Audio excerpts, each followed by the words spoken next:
Long Island, 1992. It was the perfect day, sunny, not a cloud in sight, and for Stephen Sudbrink, well, it was a particularly special one. After all, he was due to be married within the hour. For Stephen, his outlook on life couldn't possibly have been better.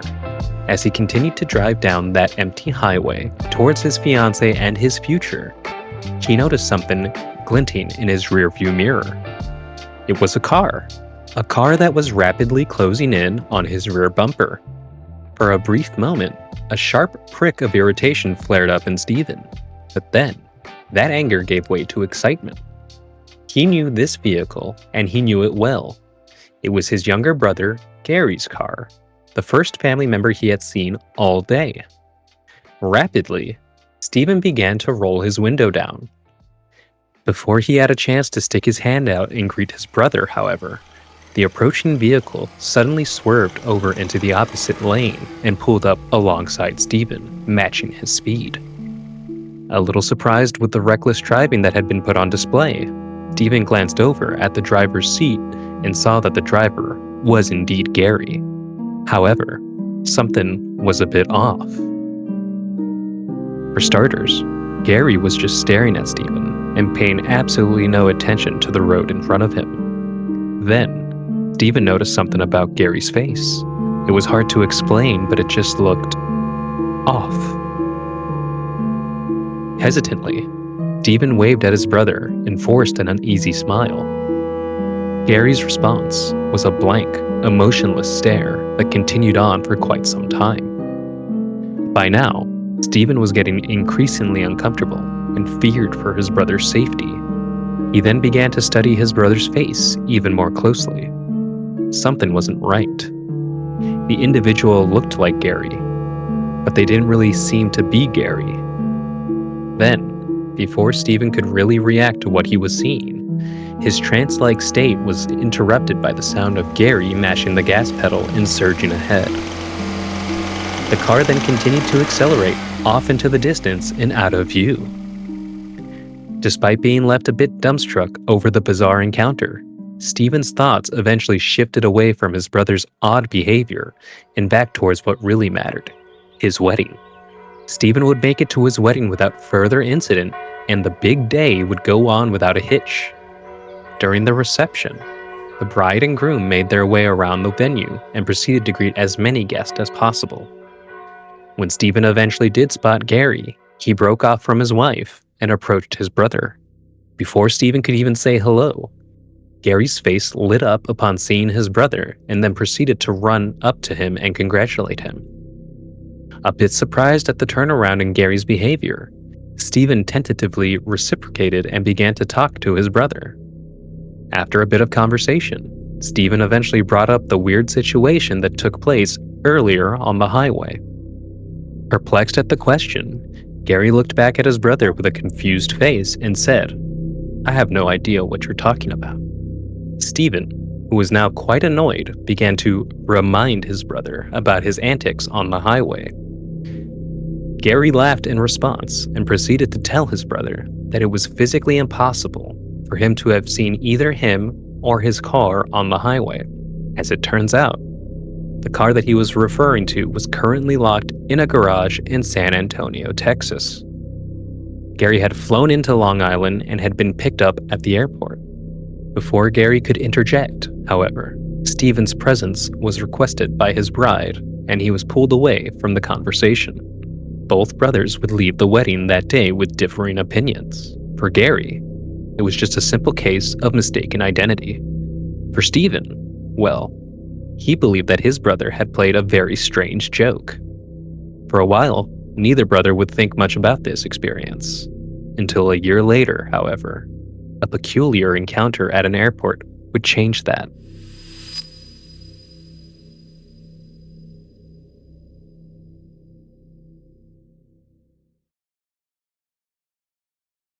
Welcome back to Mourning Brew, the show where the coffee is strong, but the stories are what keep you awake throughout the night. Tonight's roast comes straight from Long Island, or as my friend Taylor calls it, Long Guyland. I haven't done a pun in so long, man. During this episode, we'll be talking about the mysterious Sudbrink phone calls. Have you ever heard of the Sudbrink phone calls? No, I actually haven't. Nice, And, for two. Actually, is it more? I'm excited. Because you didn't know. Probably more. You didn't know about. I didn't know the Dybbuk. Okay, so I didn't know Sudbrink. I didn't know Japan SOS. What was the first podcast? Or what was our? Well, we had the Zygmunt Adamski one. That was the aliens. I didn't know Zygmunt Adamski. And then the first one was the Smurl haunting. And I didn't really know. I don't think I've known any of Guys, these. we're really. 5 for 5. This is great. Yeah. So before we get into this, I still feel like I don't know much about the Smurl haunting, but that's neither here nor there. even after doing a podcast and watching a movie Watching on a it, movie, dude. yeah, Whatever. I have opinions, but anyways, before we get started, though, I want to extend a congratulations to Fernando. He survived his conference that he's been dreading. So. So much stress has been on my plate, and it was so much stress. I think I gave myself like stress-induced like stomach issues. Well, it's over, right? So like my stomach's been bothering me. It's over, yes. Okay. I'm a little jealous But like my because stress levels are still kind of like slowly coming down. you seem to go to a pretty cool place in North Carolina, in my opinion. Oh yeah, I went to Austin's like if Austin could have his birthday, especially growing up, like any place in the world, you might think, oh, Chuck E. Cheese, like Peter Piper Pizza, which is a knockoff of Chuck E. Cheese, or maybe like even like Wait, Peter like Piper Pizza? So Peter Piper Pizza. I've never He was heard a of that. purple dinosaur, big in South Texas. My nephew likes the Sky Zone. He's very particular of a trampoline park. Austin, I think, would have loved the NASCAR Hall of Fame. I don't like NASCAR, actually, but I think it would be cool to go, to be honest. If I ever find myself in that area, I would definitely go, even though I never watched a NASCAR race my entire life. I was so sad that you weren't there because I did two things that I know would have been fun with you. And one was we got to mimic a pit crew stop. Oh, that's So cool. someone has to do the gas, someone has to do the lug nuts, and then someone has to lift the car. And you're timed against another team. We didn't do very well. We did like 12 seconds. But we'd fine. have been very competitive. My other favorite was they have about 8 NASCAR cars. And each side of the driver and the passenger seat is its own racing sim. So you each get into a car. So there's 8 times 2, 16 drivers. And you're all actually racing against each other in this sim. So like, it was just pile up after pile up after pile up because no one fucking knew how to drive. So it was just like boom, boom, boom, boom, boom. Like some guy actually flipped. But I did that for a while. Out of like 200 drivers, I was like 46 fastest lap because like even though I finished like 10th in my race, I had like the 46th fastest lap out of like 200 drivers because my best lap was 31 seconds. I think okay. the fastest I saw was like 27. But the reason I came in 10th is because you could not finish a race. It was Carnage. impossible. It was just carnage, dude. So, first of all, I'm going to edit some applause and people saying yay for getting that done. But another thing is, when you showed me, what you guys were actually playing was iRacing. And iRacing is notoriously difficult. So I'm astonished that their idea of like an entry level, like, hey, we're going to ease you into sim racing for the first time. They drop you in literally like the Dark Souls of racing games. Like it is. I thought it was, you know what? It was harder than the F1 race, even though, so like on the practice, there's a practice sim kind of like in a different room. It was very much like F1, right? We had the green line that you follow, you brake, follow, brake, follow, brake. You know, like where it gets green, yellow, red, kind of like F1. Yep. The F1 racing sim that we went to. And I'm like, okay, that's easy enough. It lets me know when I got to brake and stuff. And then on the actual racing sim, there was no line. And then it wasn't as forgiving as F1 in the sense that it wasn't as forgiving in F1 where like if you like crashed, I think it resets you automatically. Like this one, like you'd have to either reverse real quick, like, or I think you could like hold a reset button somewhere, but it took a few seconds. Did it spawn you in the pits or the pits? Okay. And then if you crash out of the pits again because someone just rams into you, reset again. Yeah, and what was funny was what made it like worse, I think. It had gear shifters, and I can't remember if there was gear shifters in the F1 sim. No, because paddle shifters. Supposed to be Well, it was paddle shifters, but you're gear shifting, so you're like neutral, first, second, third, fourth, Yeah. fifth. And they said if you just go to fifth and like hit the paddle 3 times, you should be in automatic. And I was like doing that, and I was just always in fifth. So I just drove the entire race in fifth. I'm like, whatever. Honestly, it might have saved you because you were going so slow that you probably missed all the crashes. So it probably helped you. No, yeah, sometimes I was able to be like, That sounds like an average iRacing server. I just like watching people just. I'm just like, I'm just gonna go this way. I'm just gonna go this way. Maybe sometime. And then someone, what do you call it? Pit maneuvers me. I'm just like, I'm glad you had fun. It actually sounds like you had fun, so I'm happy to hear that. Kind of you're bugging over it. Yeah. I just hated having to socialize with a bunch of people I don't know. I hear you. So I don't like socializing. I wanted to mention about Halloween, because Halloween just went by, which is actually the reason why these two things, the thing that Fernando went through and Halloween, are the two reasons actually why this episode's coming out so late. Fernando was busy with this trip. Yes, we planned to record Saturday, but he was beat. I was beat.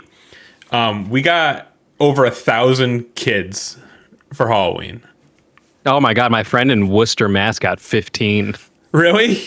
Oh yeah. Yeah. We actually got Sam's friends with like one of the marketing people at Texas Roadhouse.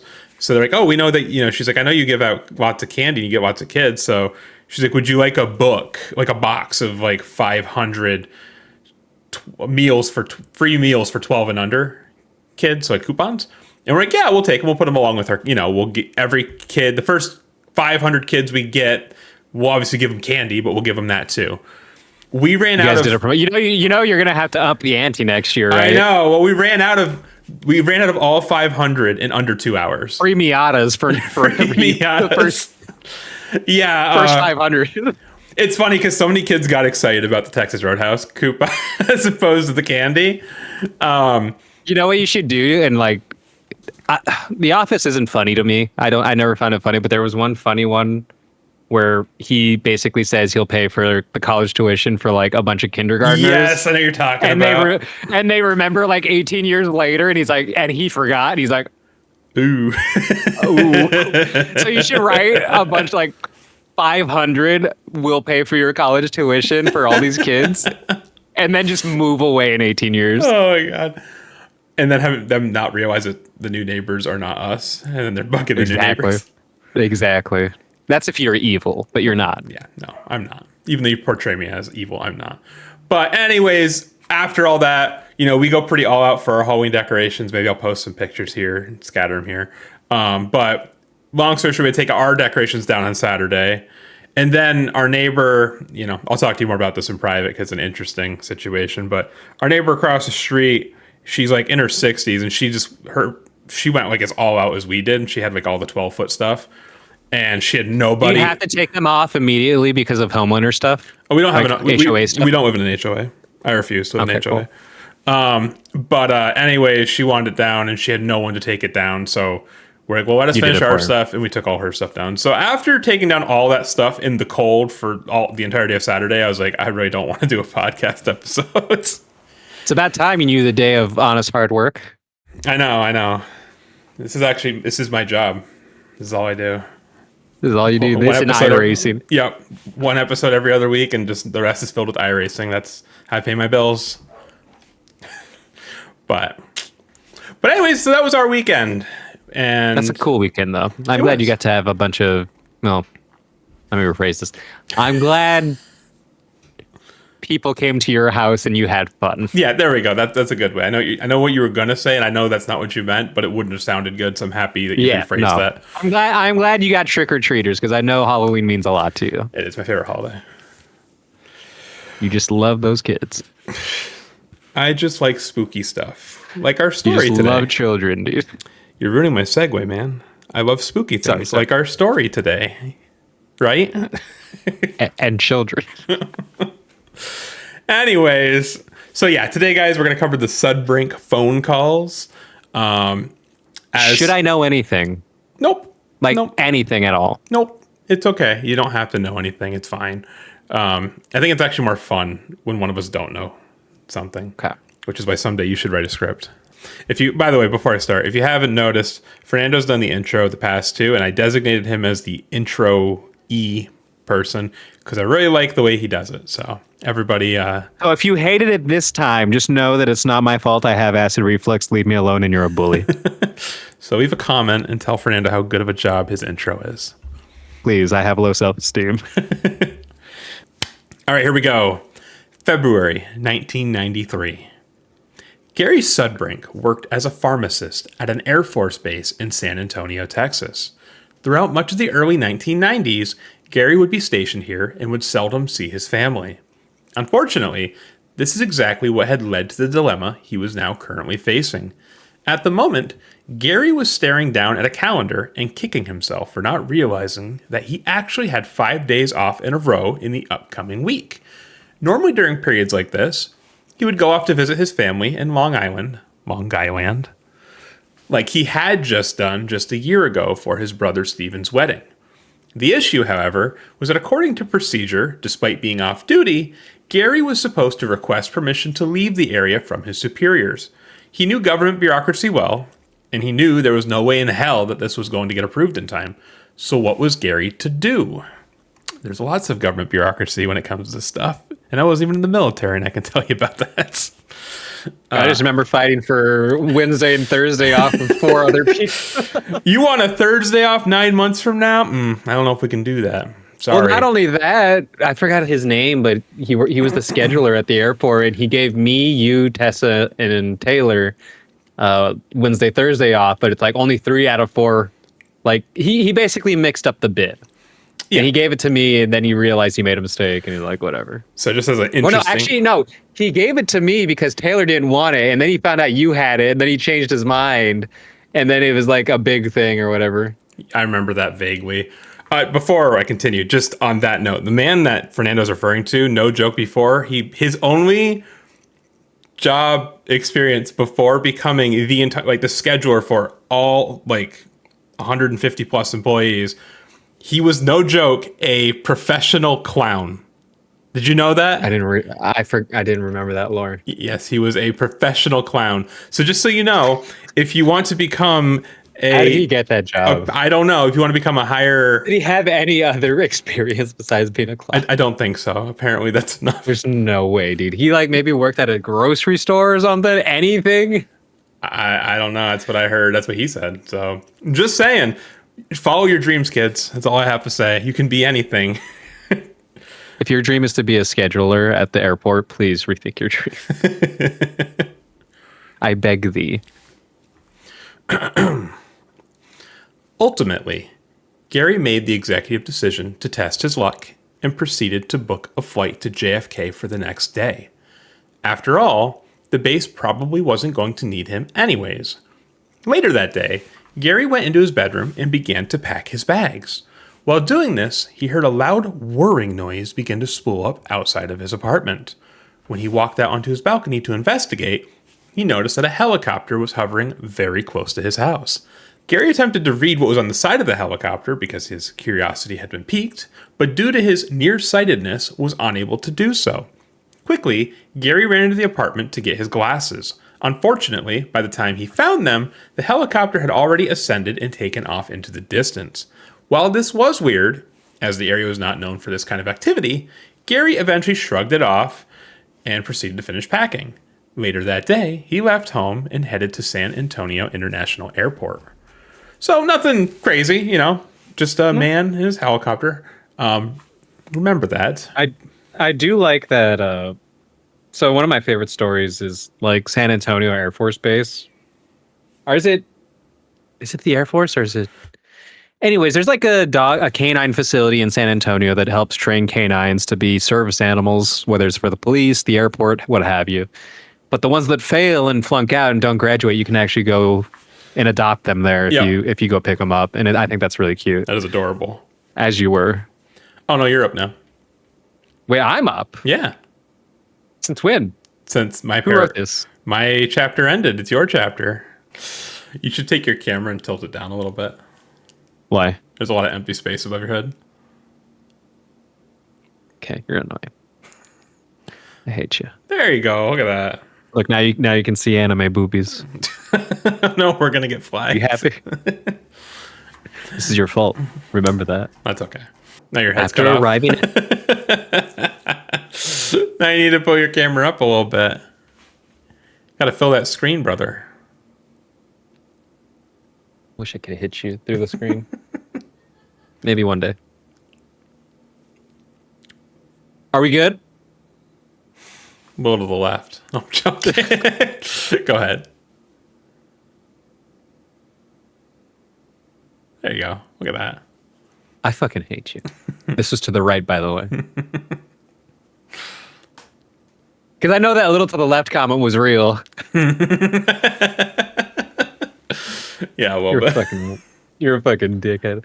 Is this better or not? Tell me better. right now. It's great. It's fabulous. Just what keep can I going. fix? I know you got a Virgo in you, so what can I fix? Other than everything else about yourself, nothing. Go ahead. You have a thought, just say it. I really don't. Okay. Actually, no. All right, back to the topic. After arriving at the airport, Gary proceeded to check in for his flight and make his way towards the gate. After waiting for an hour or two, the airline then began to board the plane bound for New York. While waiting for his group to be called, Gary was approached by a man in an overcoat. At first, the two exchanged generic pleasantries. Then, the man engaged him in further conversation. The man proceeded to ask Gary where he was heading. Gary responded and told the man that he was going to see some friends and family in New York for a few days. Then the man asked where Gary was stationed. Gary was wearing his uniform, so this didn't seem too out of place. Politely, Gary responded once again and said that he worked at one of the nearby Air Force bases in San Antonio. At this point, the conversation turned a bit odd. "What's your name?" the man asked. "Gary," Gary replied. "No, what's your full name?" the man pressed while pointing to Gary's covered surname on his uniform. As the man asked, he pulled out a notebook and began to write something down. Realizing that something was a bit fishy about this whole interaction, Gary began to shut down a bit. The man sensed this change in Gary's demeanor and attempted to calm his nerves. The man proceeded to say, "I'm starting a small business and I'm trying to conduct surveys. That is all." This didn't sit well with Gary, as he hadn't seen the man question any of the other passengers.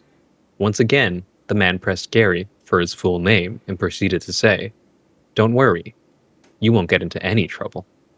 A shiver ran up Gary's spine, as he was now officially creeped out. Thankfully, at this point, Gary's group was being called.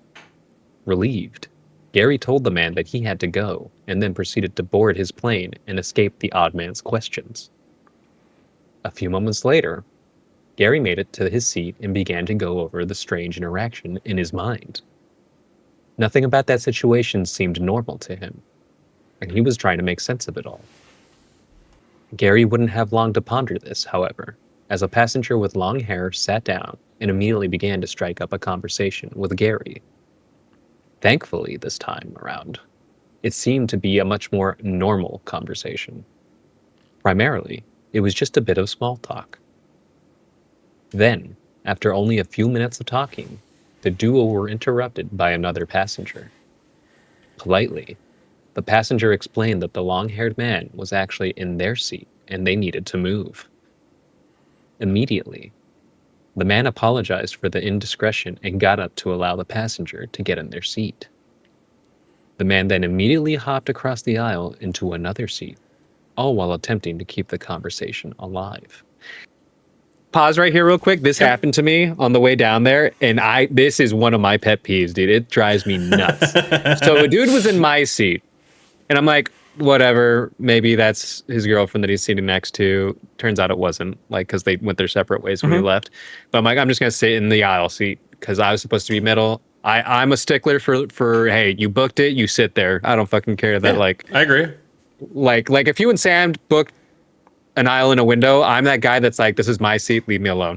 That's fine. That's fair. Like, I booked this shit. Anyways, And so then someone comes and looks at me and says, "You're in my seat." And then I looked at him and I'm like, "Well, this guy's in my seat." And then the guy goes, "Well, this guy's in my seat." Oh and my so like God. it was like 4 people because one motherfucker threw the whole thing off, dude. And then the guy was gonna get up to move to his original seat. And then the guy that was sitting next to me, he's like, "Well, I'm comfortable here. If you guys just want to stay there, you stay there, and you go over there." And he's like trying to direct it. I'm just like, "But can we just go to our seats?" Right. Please? No, I get it. I get it. You know, like one hack I've read, which I am tempted to do sometime, is you could book an aisle seat and a window seat with the middle seat open. And you just have to accept that if someone books it, well, someone's going to sit in between you, and that's fine. But if they don't, then you get a lot of extra room. So, you know, it depends. Yeah. It's a gamble, but you could do it. It is a gamble. I've done it before. Only moments later, however, a stewardess told the man that he was once again in the wrong seat. Yet again, the man stood up and moved.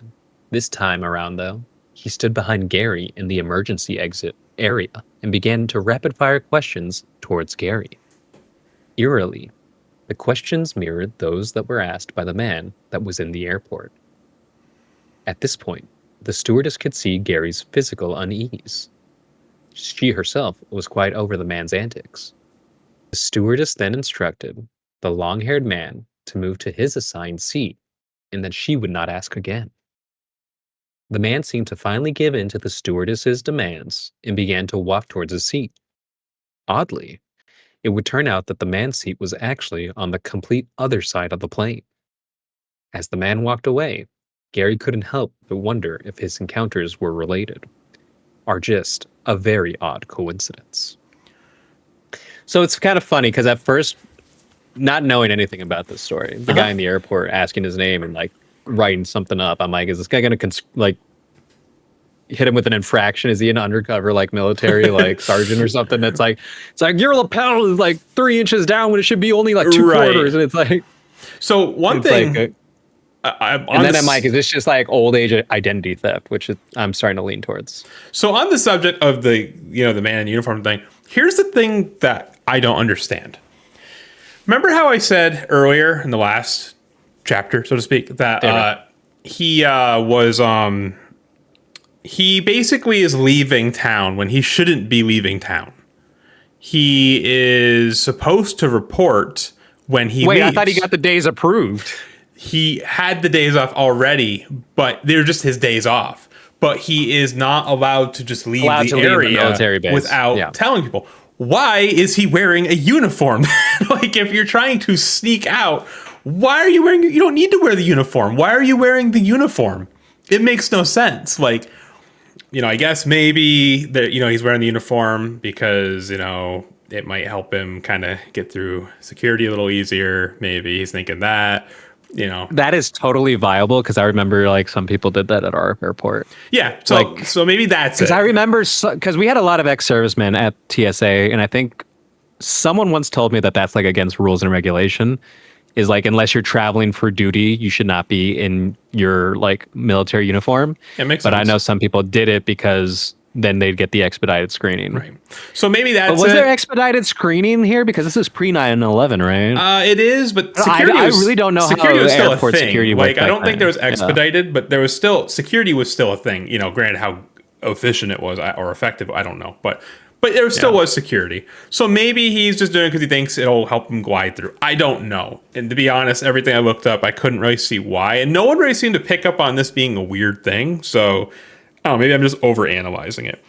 But moving on to the bigger issue, what I honestly am thinking, like the first, and maybe it's because, just in the kind of work, you've done it too, but the kind of work we've been in, you're just, when people start asking you weird questions, especially when you're in a uniform or something like that, it's someone trying to, like you said, it could be identity theft, but actually where my mind goes is, yeah, where does your mind go? Where does that crazy mind of yours drift off to? My mind goes to, this could be like, I know this is extreme. I have a tinfoil hat. Oh, actually, hold on a second. He's astral projecting to his tinfoil hat.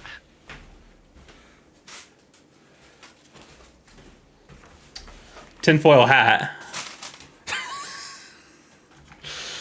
tinfoil hat on. I see it. I see it. Oh, Wait, no. did you have an Okay, antenna? well. Yeah, you kind of got one. Here, I got a better idea. Hold on a second.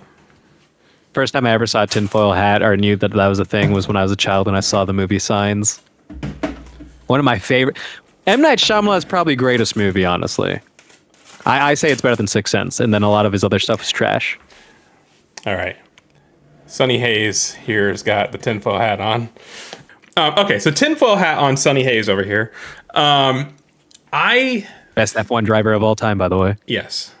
The undisputed GOAT. This could be a possible, it could be a foreign entity or it could be like a domestic entity. It doesn't really matter, but I think my mind goes to... You think it's It's a threat. It's what it is. It's a threat actor. They're trying to figure out who this man is, trying to figure out how to use him. Like, not necessarily like, or better, information to use against him. You know, this was the 90s, which I know the U.S. felt very safe at this time.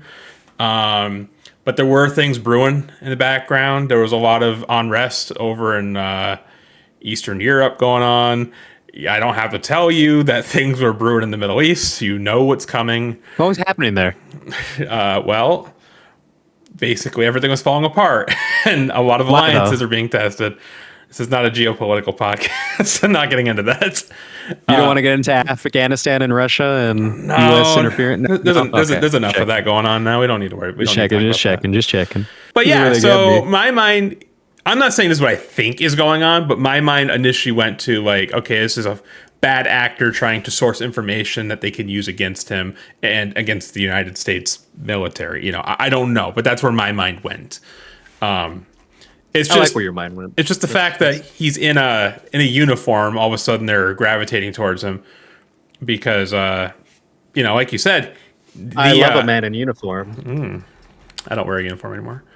But yeah, like Stewart's uniform would be the hottest thing ever. Sorry, sorry. But they're not bothering anybody else. You know, he's apparently the only guy in uniform here. They're asking him odd questions. And these two people, I don't care. Like, one thing I will say is these two people are related. There's no way people are asking the same questions. I just am wondering. I wonder if it's like a red team thing. And red team thing meaning like maybe the military has like an auditing team, right? That makes sure that you're up following procedure when you're like when you're working. And so this person sees an army person, knows that there's a base, and maybe they're like stationed, like their job, maybe they are stationed at airports to check if military personnel are following like proper procedure. It could be MPs, like, for you know all what we I'm know. saying? It could be like undercover MPs for all we know. I don't know if that's a thing, but yeah. But like kind of like is that, can we talk about that? Was that like confidential? But like, you know, we were being tested all the time to make sure that we were obeying rules. I'm gonna look up what, like, as I edit this, like what is like common knowledge, and if it's not, I'll just cut it out. Yeah. But yeah, okay, cool. So we're kind of in the agreement. This is weird. Like, it is at least weird that it's these men very are weird, doing but this. I can see if it's like something internal just to make sure you're upholding procedure. Fair. That's fair. But I actually like your idea that maybe it's an early terror threat, a terrorso. Could be. I don't know. We'll see, though. You want to say hi to the podcast? Say hello. Hi, Lacey. Oh, you're purring. Look at the camera over here. Oh, okay. Oh, it's food time. I'm out. It's food time. All right. So Gary has flown home. He had a bunch of weird All circumstances. the way to Austin, Texas. Long Island. That same place. JFK, but Long Island. All right. The Austin, Texas of the New York. Yes. Everyone says it. Everybody. Everybody says it. Literally no one says that. Billy Joel says it, dude. And he's from Long Island. Alrighty. So immediately upon landing at the airport, Gary called his landlady to notify her of the weird incidents that had occurred at both the airport and on the plane. At the moment, Gary believed that the individuals had been attempting to solicit information for the purpose of possibly breaking into his home. Specifically, the question surrounding how long he'd be in New York had put the servicemen on edge. That kind of makes sense. I mean, it's still a little weird. It's how they'd like wait till the last minute to go to the airport to do it. You think you'd solicit this information before having to make yourself like known to the entity you're about to burglarize. So I don't think that personally, but that's what Gary thought. After this was squared away, Gary left the airport and began to head towards his parents' house. After a short trip, Gary finally reached his destination in Long Island and knocked on the front door of his family home. When the door opened, Gary's parents were surprised to see their son standing on their front porch. This tracked, as he had not told his parents that he was coming to visit and had opted to make his arrival a surprise. After Gary had settled into the spare bedroom, he then went out into the living room and began visiting with his parents. After only a little bit of talking, Gary mentioned the weird day he had had up to this point. He mentioned the men at the airport, and he mentioned the helicopter outside of his home. Yeah, was this post-wedding? This was post-wedding, This is a year after the wedding. Yep. So that thing that you read... if this was going to, like, explain the start of... Like, I promise... Explain... Do we get to what happened at the beginning? I promise we do. You're gonna okay. And boy, does it take a bizarre turn. So you have been given some, little dusting. Wait, what did you say? You've been given a little dusting of information to keep you hooked. Okay. I'm kind of invested. I'm really like I have no idea where this is going. I don't know if you will. Like if you don't know anything about this one takes some weird ass turns, and it's about to start. Just so you know. After hearing this, Gary's father mentioned that he too had also witnessed a helicopter hovering outside of their outside of their home at around the same time. During this conversation on unexplainable phenomena, Gary's father also mentioned that he and Gary's uncle had witnessed something a bit peculiar during a recent trip to West Virginia. As it so happened, Gary's father and uncle were huge UFO enthusiasts. This interest, I bet they'd love this podcast. Oh, I'm sure they would. I hope they do. I don't know if they're still alive. It was a long time ago. I was 2 years old when this came out. Right, 96? Yeah, I was 2 years old. I was 5. Yeah, I don't know if they're still here. Maybe they are. Who knows? They are, dude. The night isn't that long ago. Come on, dude. Come on. Sure, yeah. Okay, you believe whatever you want. Come on, dude. All right, sure. Yeah. Anyways, we're still young. No, we're not. This interest had led to... Jesus Christ, I'm having a stroke. I'm so sorry. This interest had led to them to go... You can't have a stroke. We're too young to have strokes. You can never be too young to have a stroke. Just throwing it out there. Anyways. Austin 2025. We will not give out bad medical advice on this show. Okay. From the top, boys. As it so happened, Gary's father and uncle were both huge UFO enthusiasts. This interest had led to them to go and visit the infamous Greenback Telescope. What is the Greenback Telescope, I hear you ask? For those of you who don't know, the telescope had collapsed in 1988, and many UFOologists believe that it is possible the telescope was brought down by extraterrestrials. Because of this story, it has become quite a popular destination for people interested in this subject. Allegedly, during this visit, both men claimed that they had witnessed what they believed to be a UFO hovering over a nearby observatory. They then believed that it followed them for a short amount of time before disappearing into the sky. The two men talked long into the evening until Gary remembered that he had wanted to catch up with his friend Michael before he went to bed. Gary then walked over to the family phone and dialed his friend. After a couple rings, Mike answered. So... yeah, I promise I'm including this information. Every piece of information has a reason. There's a reason why it's in here. Gary's father, we like UFOs and aliens, so that's fine. I don't claim to have ever seen one, but, this is what they talk about. I wonder if all the UFOs, and I kind of maybe want you to cut this out, but like, have you ever heard of Project Blue Light? Blue Beam? Blue Beam, yeah. Yeah, I've heard about Project Blue Beam. Where it's like a means for control or whatever. Yeah, we don't have to cut this out. No, I don't know. Sometimes I get a little creepy about what Big Brother. Like I like anonymity. Like I like these offline conversations, but like at the same time, like every device in your house is listening to you. Like, Well, right, but also Project Blue Beam's a pretty popular topic. It's been talked about by Yeah, a yeah, bazillion YouTubers. Like, it's not a but big basically, deal. it's a like if correct me if I'm wrong, but isn't the theory that like it'll be like some extraterrestrial thing to basically unite humanity and like it basically informs to take like a one ruler government or something like that. So basically, Project Blue Beam in a New World Order nutshell thing. would require extremely intelligent AI and extremely What age are we in? The age of AI? and extremely detailed holographics. And basically the goal would be to convince the human population that there's an alien invasion, and it would be the only way you could ever get every country to want to work. That's the only enemy we could all ever have that would get us to fight. That's about it. The only other thing I think if that you could maybe get every country to unite with, and I'm kind of stealing this from the game Horizon Zero Dawn, because I just played it and I really fucking enjoyed it. It was a really great game. Basically, the world, the environment we've wrecked it, we destroyed it.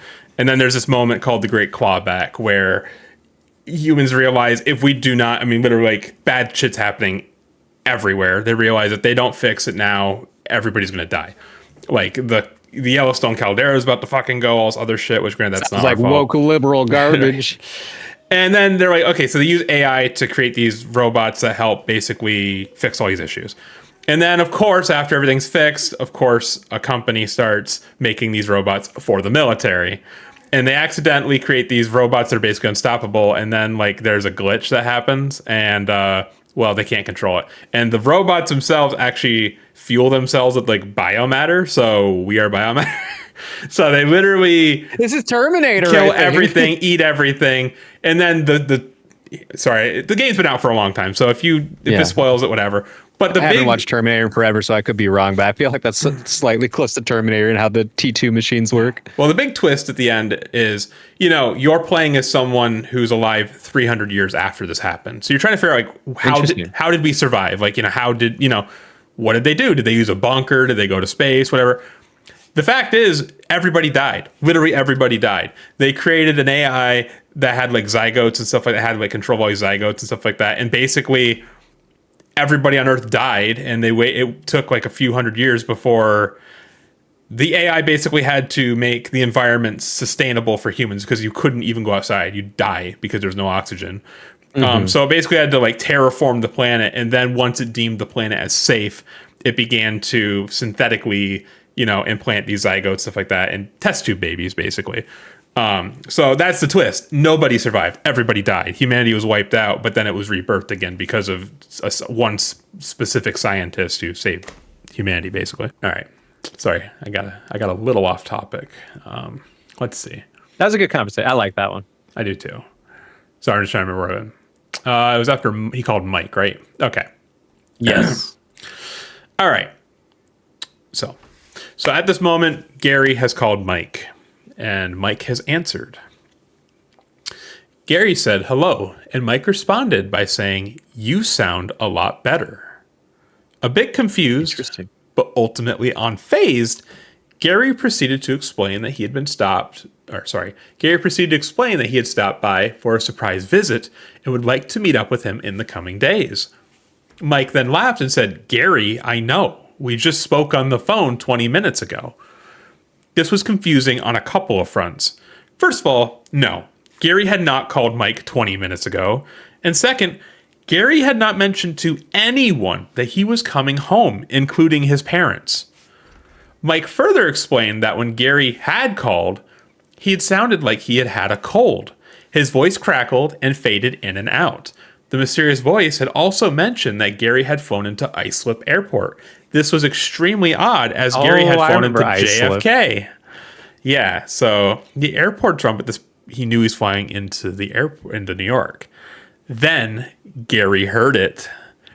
It was a little beep coming over the phone that notified the user that another call was coming in. Because it was so late at night, Gary assumed it was an emergency. He then told Mike that he would call him back and swapped over to the other caller. So let me get this situated. Just give me a second to make sure I have this correct. Yeah. All right. So let me set the scene, as I just said. We have Gary who's talking to Mike. Mike is saying all this crazy stuff to Gary. Gary is, according to Mike, Gary's already talked to him, and Gary has no idea what the hell he's talking about. And now, in the middle of his conversation, it's probably like 10 o'clock at night, he gets this phone call. Okay. And the whole reason why I wanted to do it through here is so that way, we can stop it in real time and comment, because it's hard to do that if I just do it after, you know what I mean? So if you have something to say, like, hey, stop, tell me, stop, and then we'll discuss. So, okay. Are you ready? I'm ready. Sudbrink there. Yeah, who's this? Steven? Are you playing games with me or what? Huh? Steven, if you're playing games, I'm going to kick your ass. So how long are you going to be back from Texas? Huh?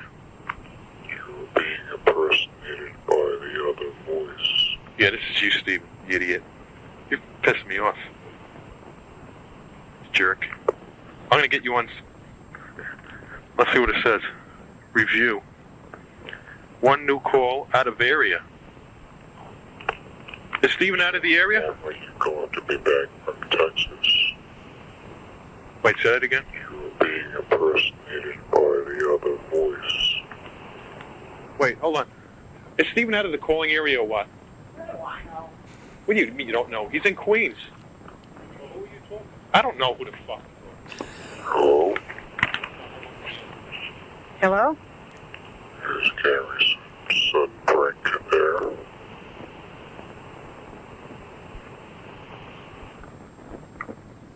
Who is this? Sounds like a freaking robot. So Hello? how long are you going to be back from Texas? What was that again, sir? You're being impersonated by the other voice. Oh, be quiet, Alpha. Sorry, would you see that again? Hello? Being impersonated by what voice? Hello? Yeah. Hello? Here's Gary's Sudbrink there. Yeah, hold on a second. Yeah, what is your question? I'll answer it. So how long are you going to be back from Texas? How long? You're being impersonated by the other voice. Right. When am I coming back? Is that your question?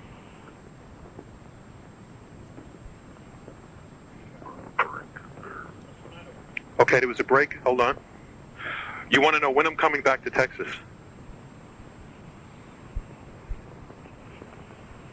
Oh, is that your question? So how long are you going to be back from Texas? How long am I going to be back from Texas? That question doesn't make any sense. By the other voice. Okay. I'll be coming back eventually. I can't tell you when. You should know that question, answer to the questions, because you seem to know more about me than I do. You know what I'm saying? Are you an intergalactic person? Are you a space alien? Sounds like he hung up. I can't believe this. He hung up, Gary. See if he comes back. All right, I'll hang up.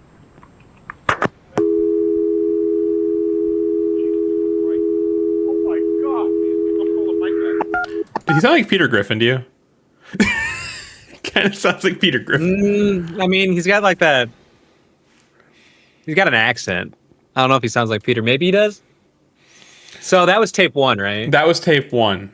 All right. And so while that was being talked, on the other line was his brother, his real brother. No, so he thought it was Steven fucking with him. That's what he thought. So he's like, oh. Steven's the one that got married at the beginning, right? Yes, Steven's the brother that got married at the beginning. And Gary thinks it's his brother fucking with him. But it's, I mean, I think it's safe to say, like, anybody I think is going to be like, this sounds like a recording almost. Like that. And that's a fair statement, I'd say. And then at the beginning, it's Steven that thinks Gary's fucking with him, right? Right. Exactly. Yeah. So, like, sorry, just making sure everything's okay. Yeah. So it's weird. Like, nothing. I mean, it's unsettling. I'm not gonna lie. Like, if I had someone. It's like an OG 90s prank phone call, but like a well done one. Yeah. And Because, everyone's always trying to master the craft of whatever it is happening. It used to be prank videos. It used to be like, it was prank videos before it turned into content slop. Yeah. Where it's just like everything, where like it's all staged or whatever.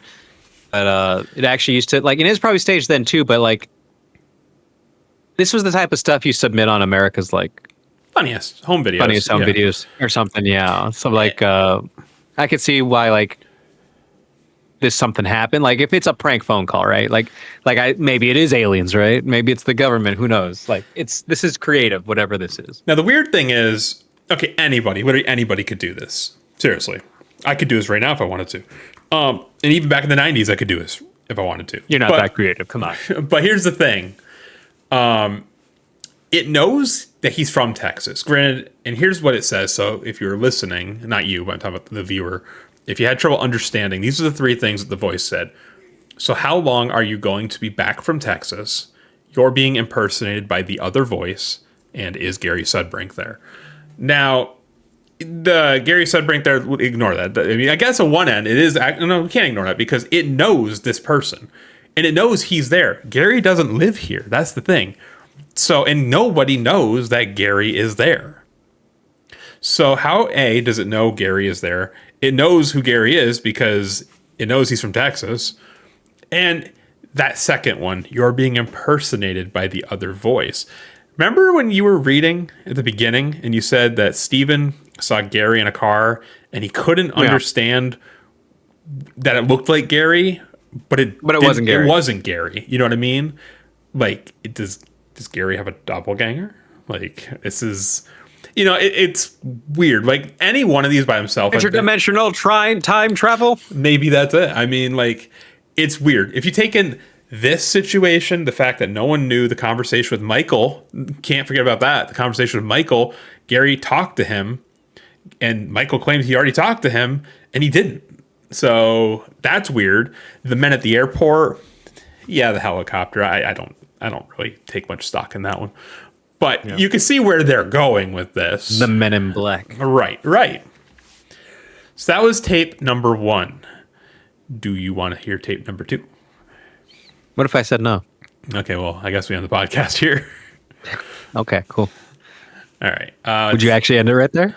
No, I'd continue on for the viewers by myself. Go and play it. All right. Sorry, I'm just being a dick because you asked a hypothetical. What is your question? Yes, speaking.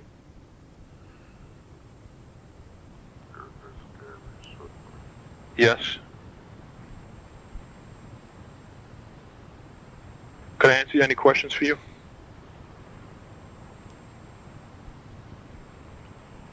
Are you back from Texas? Not back yet, no. How long are you going to be back from Texas? Let me answer. First, you tell me, where are you calling from?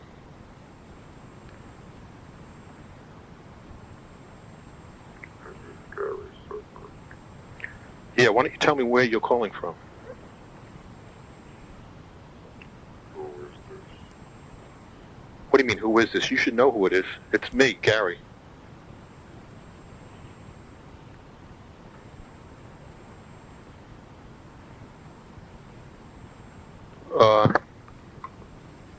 Wait, let me ask you this question. Where are you calling from?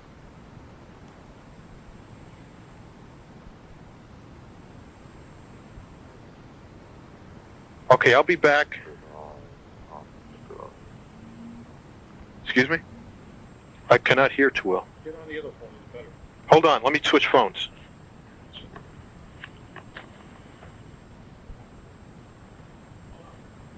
Okay. Okay, hold on. Now, who are you? Keep an eye on Keep an eye in the sky, he said. Keep an eye in the sky? Yeah. Yes, can I talk to him? I had a sighting. Okay, hold on. Say that. Repeat that again.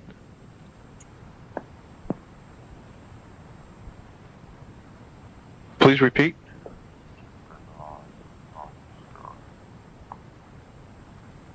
Okay. Near Orion. Holy mackerel. Tonight or just when? The full moon.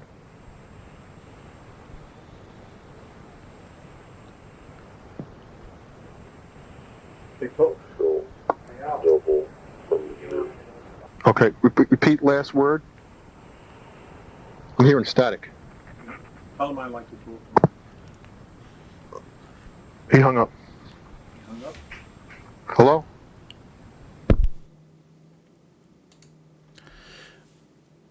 All right. All right, I'm now firmly in the belief that this is a publicity stunt. Okay. Fair enough. That it's because one thing, sure, and like even then, if you think about it, right, are aliens who are hypergalactic beings that have these advanced technology really going to be using a landline? Like, I know they're not. I know they could probably like beam into it, but like, come on.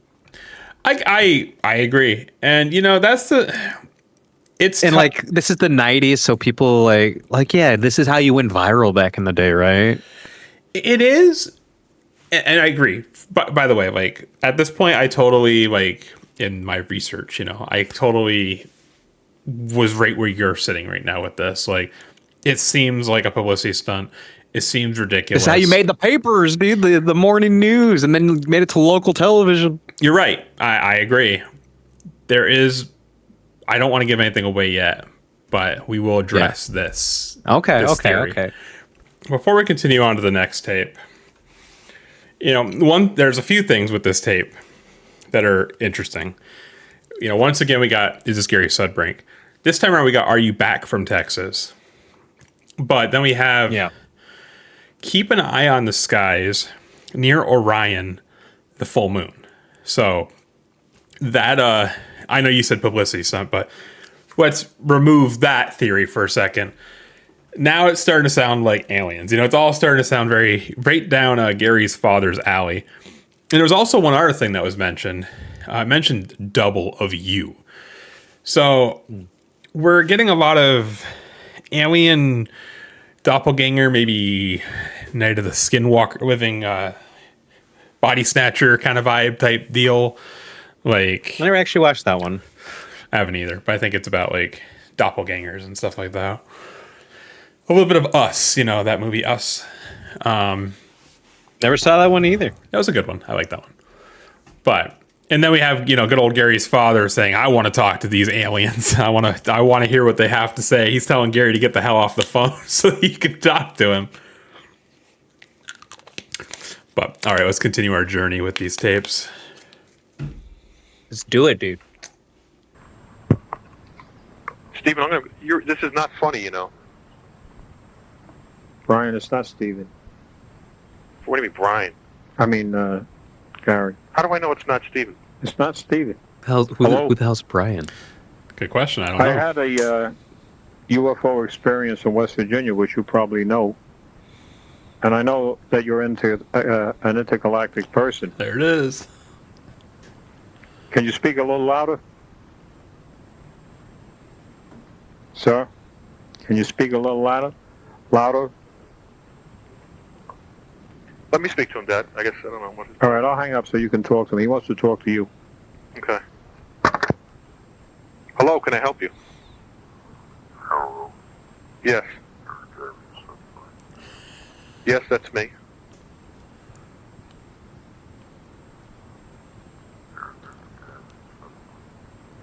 Yes, could you please identify yourself?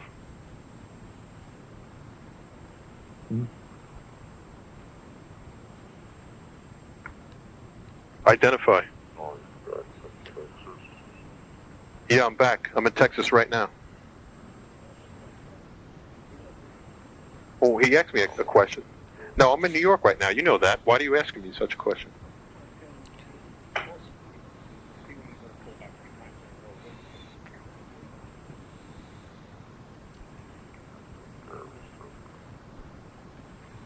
Yes.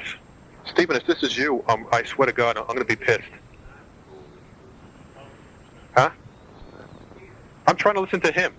Excuse me?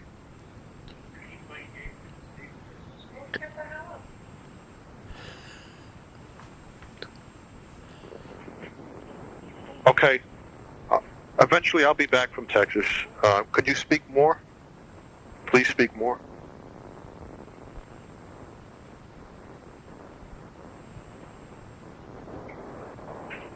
I guess it's not Stephen. I believe it because I'm getting static. Let me go on this phone because I can never hear on this phone. Hold on. Okay. Okay, please speak. Hello? Keep an eye on the sky. Okay. Should I go out right now? Right now? Okay, see, I'm not sure where Orion is now, but we'll go outside.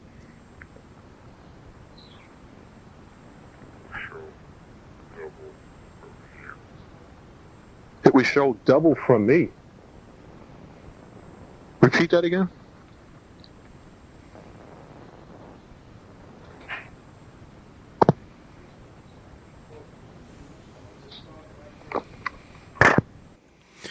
Okay. I just love that the dad, even though he thinks he knows what's going on, and the mom, like, just keep fucking, like, they know that they can barely hear the guy. They're just like, what did he say? I know. What did he say? It's funny though, because this sounds like so many people's parents, to be honest. So it's believable in that sense. I will say that much. I'll be honest, just so you know, and so viewers know. Tape 3 supplies the least amount of information. Tape 4, which is the final one coming up, that provides a decent amount of more weird things and things we're going to ask questions about. But yeah, so basically in that one, I'd say Gary kind of got the same, he didn't get any more information from that one. Same thing, just a repeat of tape number 2. Okay. But, by this point, Gary, after the third call, and it is the last call of this night, just so you know, Gary is kind of, thinking about what is going on. At this point, he's probably laying in bed being like, thinking about the whole entire day. It's been quite a long day, filled with lots of weird experiences. And, one thought that keeps coming to his head is that this call came after he talked to Mike. So by then, he had told someone, his parents knew that he was in Long Island, and Mike knew. Granted, Mike claimed to have talked to him, and, maybe Mike, I mean, people like to say, oh, there's no way this could have happened. It couldn't be a hoax because of how quick on their feet someone is about, how quick someone would have had to have been to plan something out. But I think we're all like a little guilty of like thinking about something, like having like an intruding thought where you're like, oh man, I could do this right now and really screw with this person. Maybe it was I do that all the time. Right. Maybe it was just an intrusion. I'm always thinking that. Maybe Mike, answered, he heard it was Gary and is like, oh man, I just thought it was a way I could just fuck with him. And, I don't know much about Mike. If Mike was a prankster, then, I could totally see him just busting this out because he knows Gary's in Long Island now. So, but to be fair, there's only 3 people at the moment that know that he is home, Mike and his parents. So, these are the kind of the things he's thinking about right now. He's like, the call never happened until after he talked to Mike. So maybe Mike has something to do with it, Gary at the moment doesn't seem as convinced as his father does that this is aliens, So Gary at the moment seems a little more like he keeps thinking it's Steven. I think he thinks that it's his brother. Mm-hmm. But anyways, nothing would go on the rest of the night, and the following day would go by without incident. However, that was until 10:21 rolled around. At this point, Gary would receive the 4th and final call. And final call. Ready to hear this last call? I am, actually. Alrighty. Yes, this is me. Can I speak to you? Can I ask why you're... Yes, can I ask why you're calling?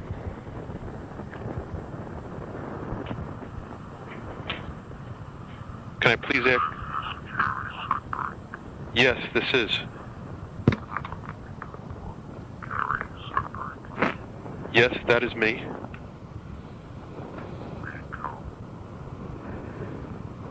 To be within this planet. Say that again?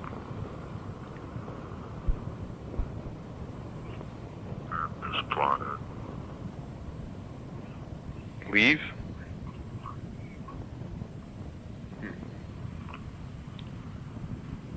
We come I'm staying right here. to be within this planet. Is this a joke or what?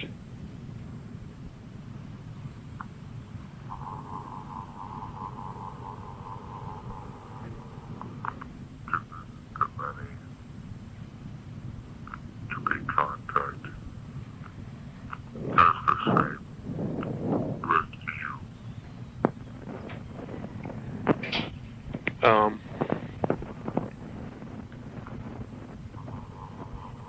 I have to think about that. I'd like to see you. To many. To be contact. As the same with you. Hey, let me tell you something. I've been listening to you, Where's this guy coming and from? I've had contacts with you. This is Uncle. Oh.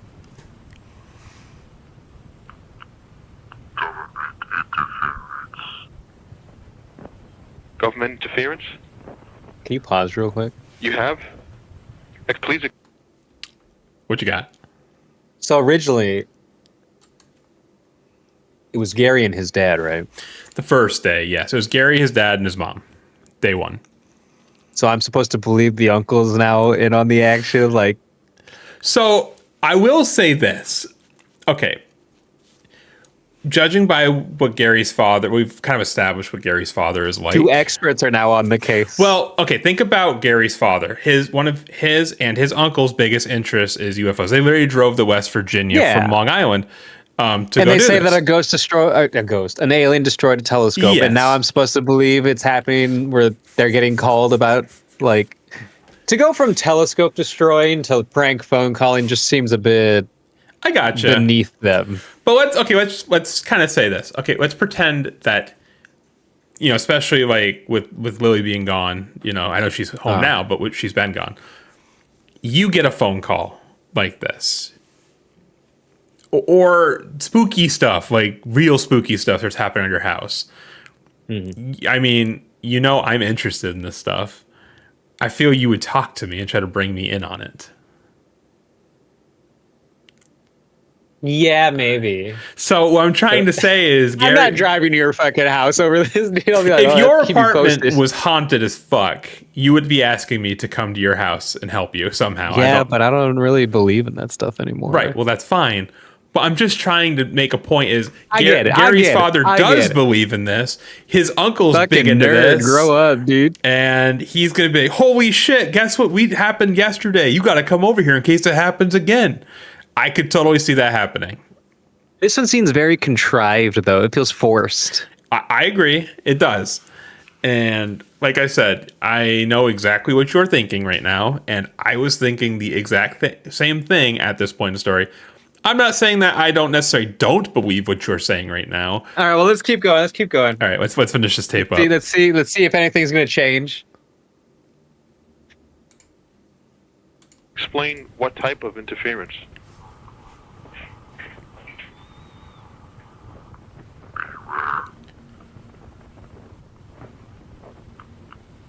Okay. Visitations to be disrupted by them. Appears. Sun will rise.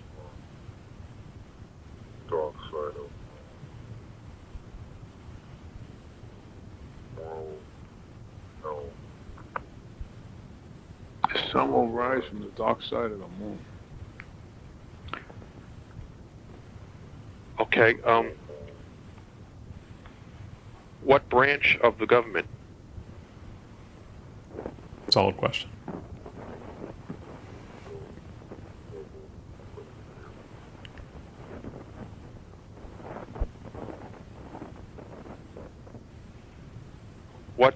What should I do?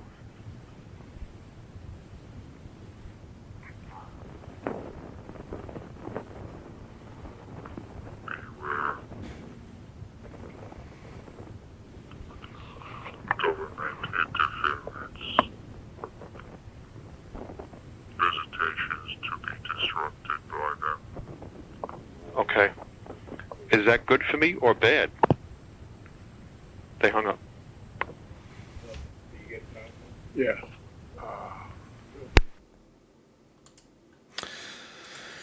All right, and those are the tapes. What do you think? Let me end my. I'm so skeptical. Oh yeah, I want your honest opinion. Like, how do you feel? Like, I don't want you to feel a certain way. I just want to know what you feel. I don't buy it. I don't buy that it's an alien or anything. I think it's a hoax. Hoaxes have been around for a while. Like, I think crop circles and all that. Yeah, I get it. I mean, and to recap, just because I sometimes am of the belief that aliens are real, but I'm also sometimes of the belief of they always seem to release alien evidence or news when there's very controversial stuff going on in the world. Yeah, I mean, it's a good way to misdirect people. Exactly. I'll be honest. Like, that's why I was asking you kind of about Project Bluebeam. My general belief, and don't be wrong, I'm not saying this is the case, but I tend to think more of like there's a couple theories as to why, people say, because I do believe in aliens, but there's a couple theories as to why that researchers have put out there that explain why we haven't seen them, if they're real. Yeah. One is the I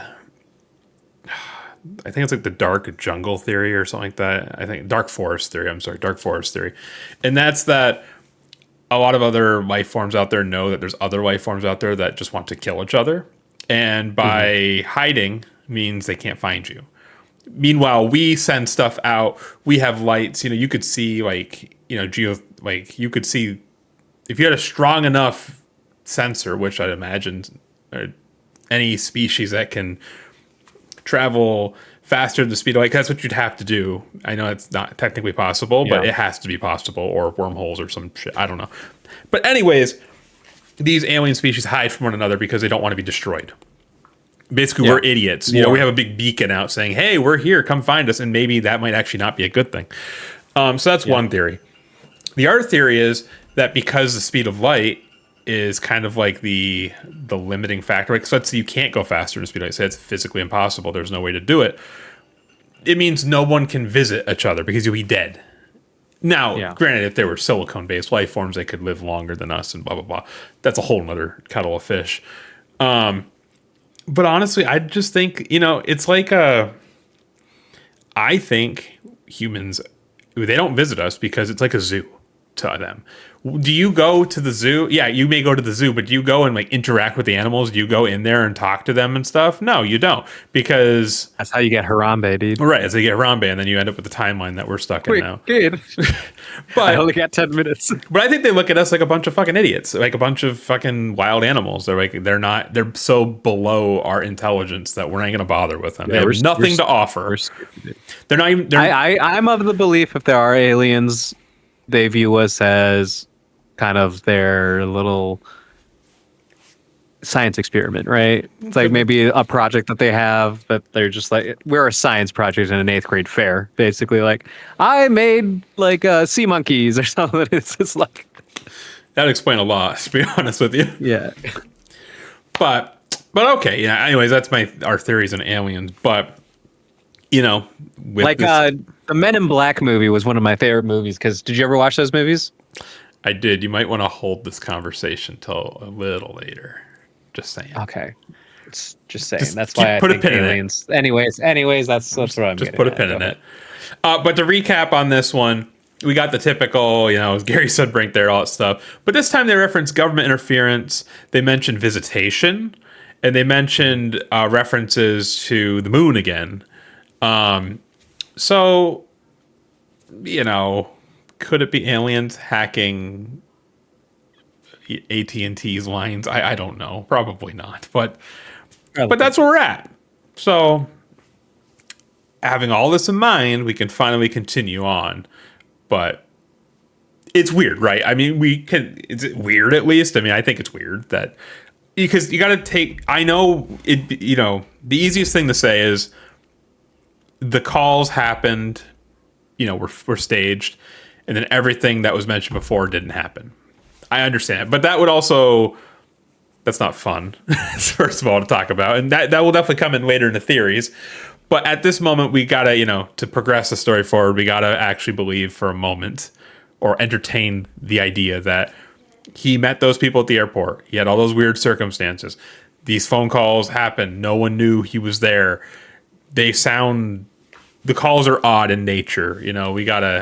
That's kind of where we're at right now. So after the fourth call, ultimately, this would be the last call that the Sudbrink family would receive. As mentioned earlier, Gary also would never encounter the two strange men from the airport ever again.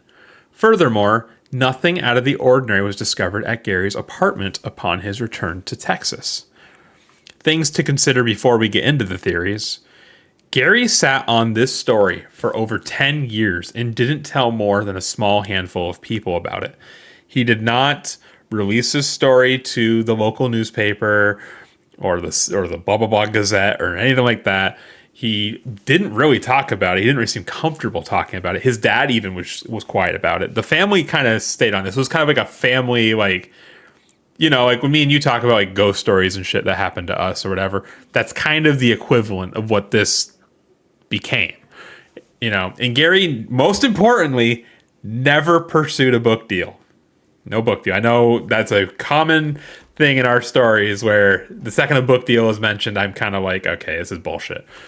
So the point is, no fame was classic book deal. Yeah, no fame was. They didn't seek any fame for the most part. But did any come to them?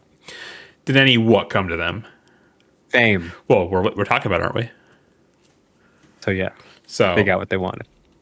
All right.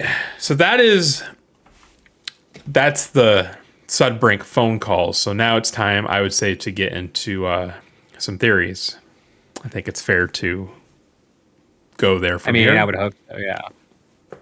So, Fernando, let's talk about it. Theory number one. Would you like to read the theories off? Do you want me to read the theories? I don't care. I'll read the theories. Okay, go ahead. Theory number one. A prank was played by Steven. All right. So, again, Steven kind of had a reason, if you think about it, to play a prank. Is this the best, the closest one to just a planned hoax? Or is that later on? Yeah, I'd say it's a hoax. And we can tie in, Gary being part of it too here. Okay. So yeah, I think theory 1 and 2 can go together under like a hoax. Yeah.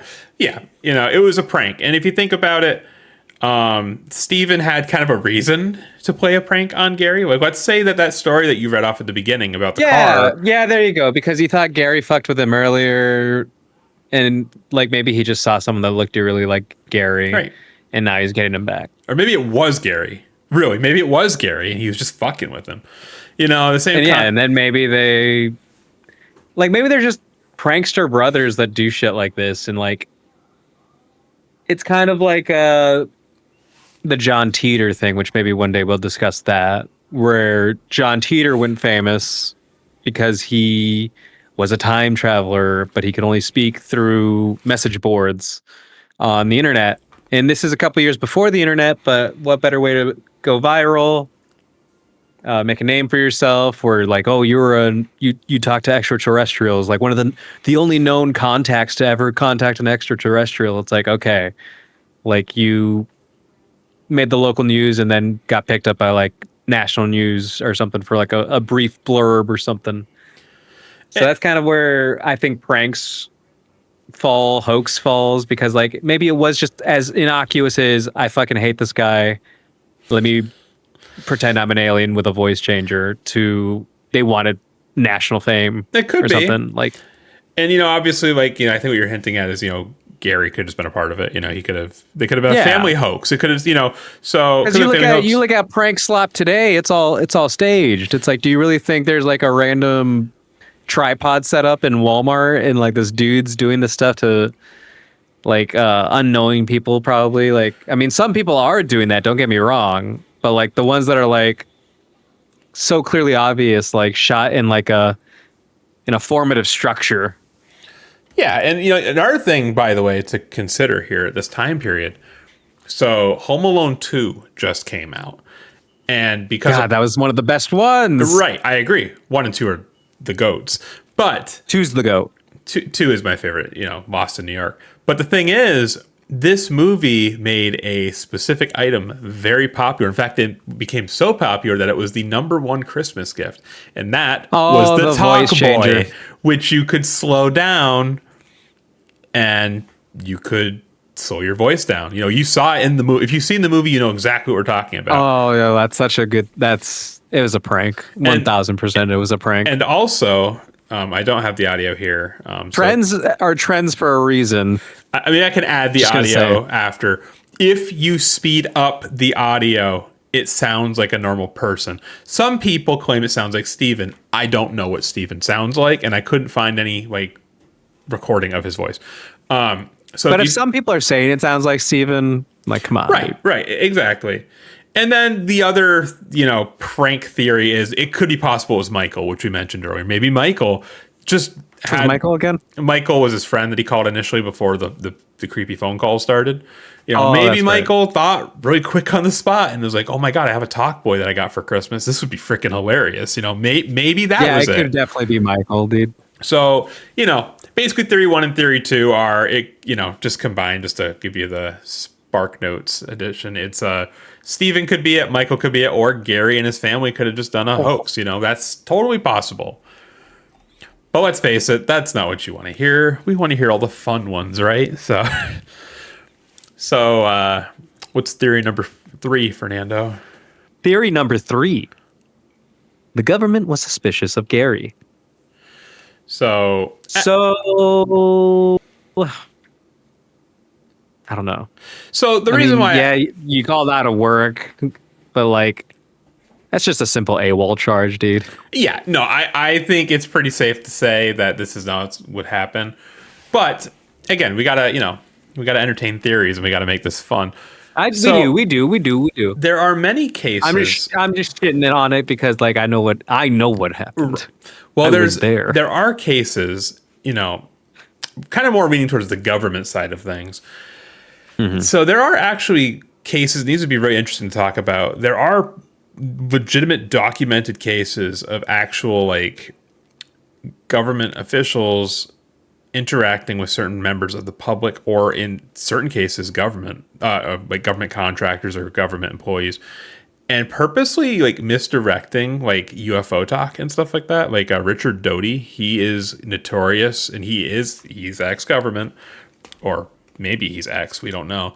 But he actually, we'll have to talk about it, but he basically gaslit a man into insanity over making him believe that he was in contact with aliens in a similar fashion that this actually happened.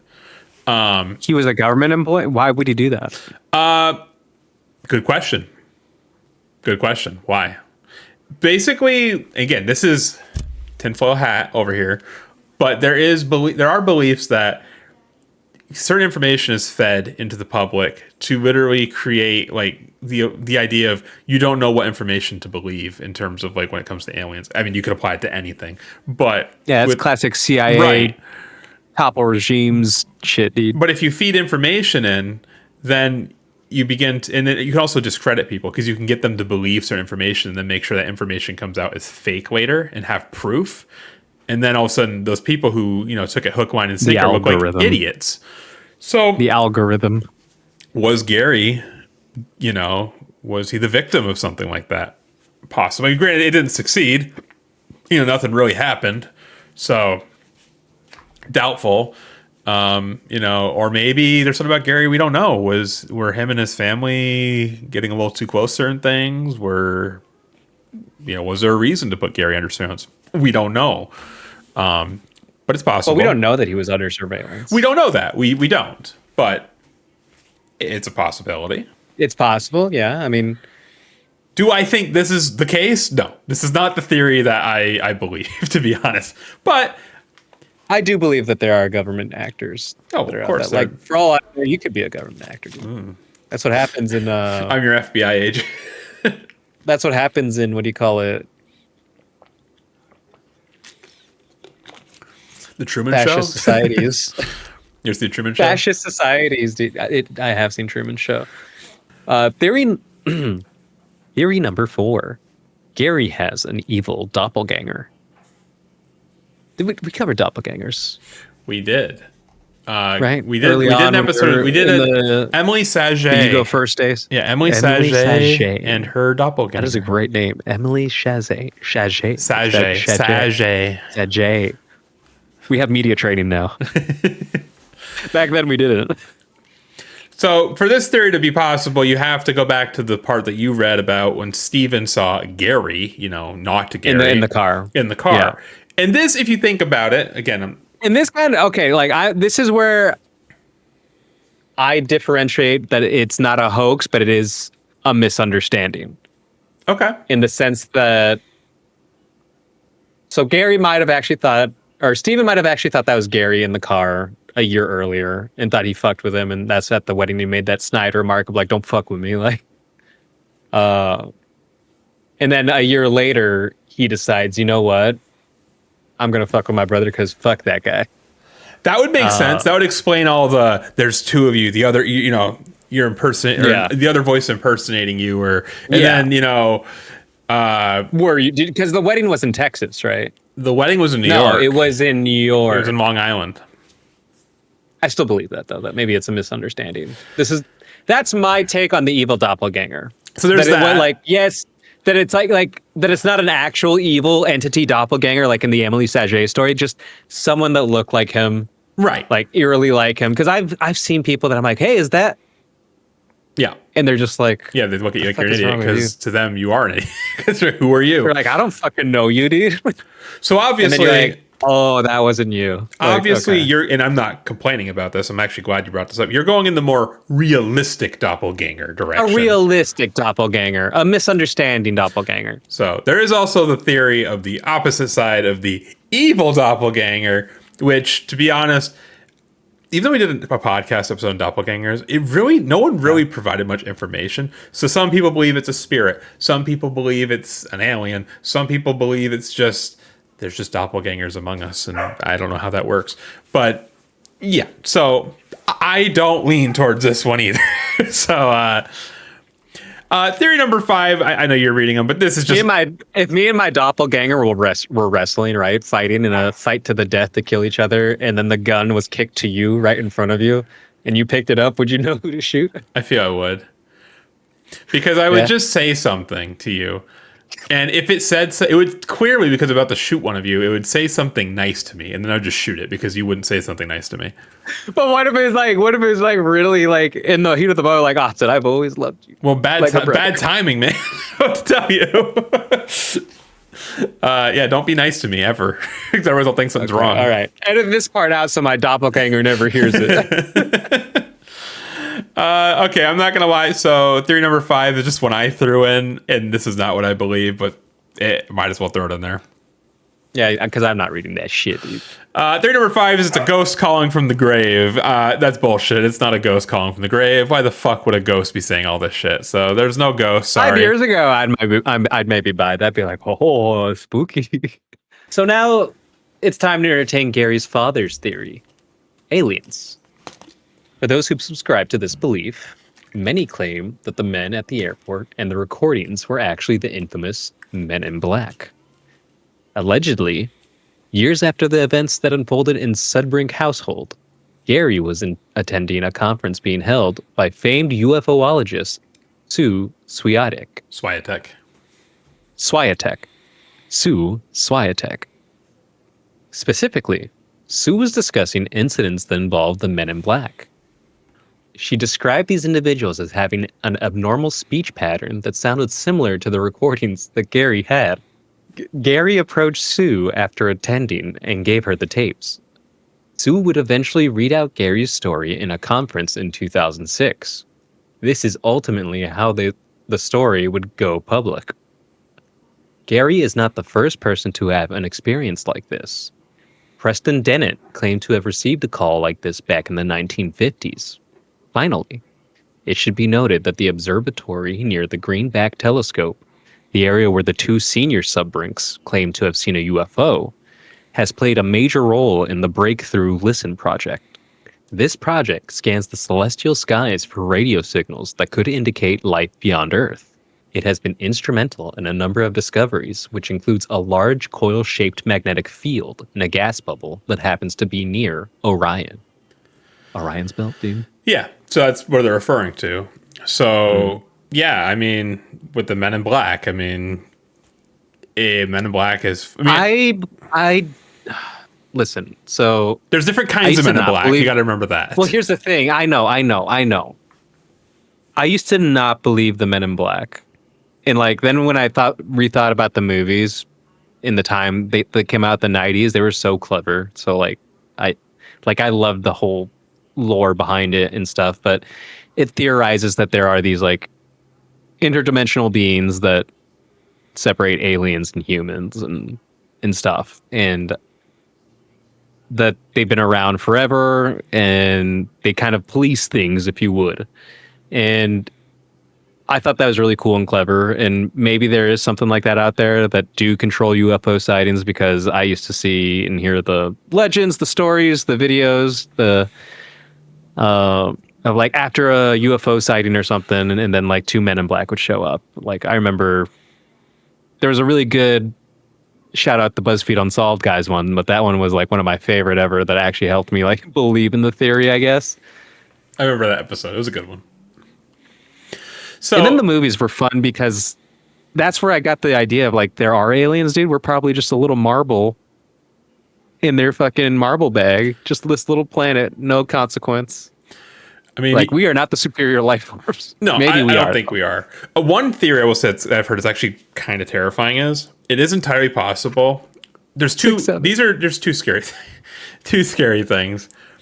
So it is the only way we'd be the most intelligent beings. This is the only way is it if could we happen. 6'7". Yeah, if we 6'7". Either we are the first, which is hopeful in a way, because like we have the opportunity to fill the galaxy with us, you know. That's the hopeful way. The scary thing could be we are completely and utterly incorrect. Alone. Completely and utterly incorrect about the timeline. And we're actually the last one because everything else has died out. Mm-hmm. That would be terrifying, to be honest. Because we restarted from fucking the Paleo era. Uh-huh. Mm-hmm. Sticks and stones to where we are now. Yep.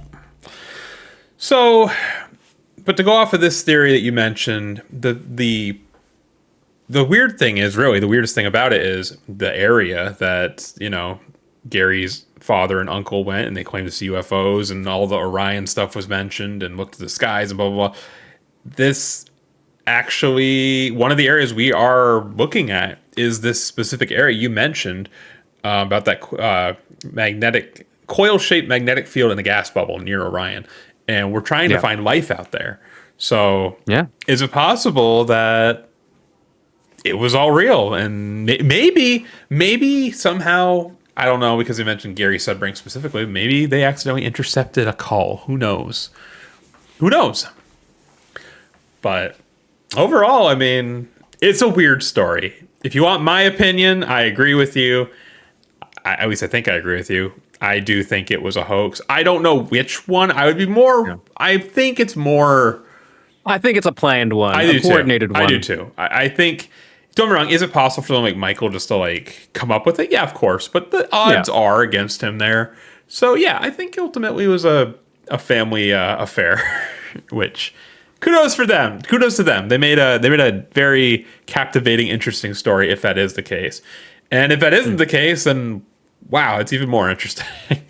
So overall, that's what I believe. All right, you ready to put a bow on this sucker? And that brings us to the end of the Sudbrink mystery, a series of phone calls that continue to baffle everyone who's heard them. Were they the work of an elaborate prankster, a glitch in an early communication technology, or something far stranger, something beyond explanation? So what do you think? Was it a hoax, a warning, or proof that sometimes the voices that reach out to us aren't always human? Thank you for sipping the strange with us, and hope you had fun. If you enjoyed this episode, be sure to subscribe, leave a review, and share your thoughts with us. And remember, if your phone ever rings late at night, maybe think twice before answering.